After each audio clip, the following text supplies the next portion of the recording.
cycling through the turf. That number actually then is less than 1% of the total nitrogen load, not 10%. And so one of the things that we're really concerned about is fine-tuning these models, because they are some of the driving forces and some of the assumptions that are the calls to action. And probably a good stab when it was done, and the fact that they were working without a lot of information, it was a place to start. However, if your urban environment isn't contributing that large of a portion, you got to ask yourself, what do you do? So part of it is magnitude and potential for loss, and again, that's part of our discussion today and tomorrow. One of the things we're running into all the time is low-hanging political fruit, going after lawn fertilization as a way to improve water quality.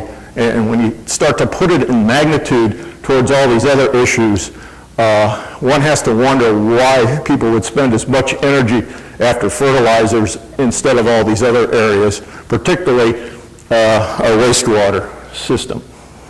One of the things that's come out recently from the state of Minnesota has been a report on the actual measurement of water quality.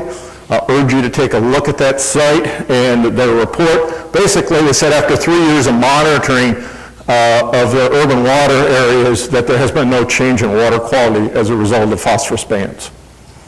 So again, it's the perception of what and how much is being put in there from a percentage basis. So one of the things we're really about, as I wrap this up, is giving recommendations that are actionable, stuff that people can actually do and potentially make an impact. There's a few things that I think we've already started to hear in Frank's talk about is healthy lawns are good for the environment. They're not necessarily bad, and quite often that's portrayed in the press that somehow it's worse for the environment than having a very unhealthy lawn. Fertilizing regularly is, again, accepted as a general good practice. Mowing high, returning clippings, these are all things that we've been talking about in the turf industry for the last 50, 60 years.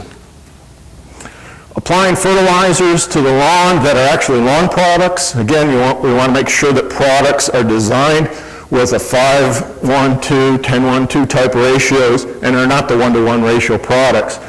And all the products, they actually have spreader settings and coverage on the bag. There's no mystery to the rate that it should be applied at.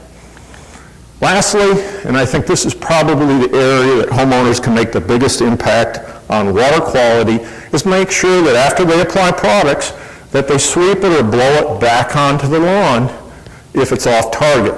This is the single largest potential source when you're looking at potential water quality remediation opportunities that a homeowner can do on their own. Okay? So, thanks, Frank. Thank you. While we make the change, one question. Go ahead. Just wondering with this marketing data, it seems like you can't just view it as sort of a random homeowner, that some homeowners are going to be more motivated to buy products or hire a lawn service than others just based on what their lawn is like to start with. Do you have any data on that? Bruce, can you rephrase that? Yeah, I think the question was, you said it wasn't random. Well, some homeowners, you know, lawns not that good to start with. I think those consumers would be the ones who are more likely to go buy products and lawns than just, you know. There's a lot of sociological and behavior attributes that go on. And so when we're summing this up, it's obviously, large aggregate data and not details all the motivation. But people, by and large, when we talk to them, just want to do enough. They don't want to do any more. And folks with bad lawns don't necessarily do anything. They may never do anything.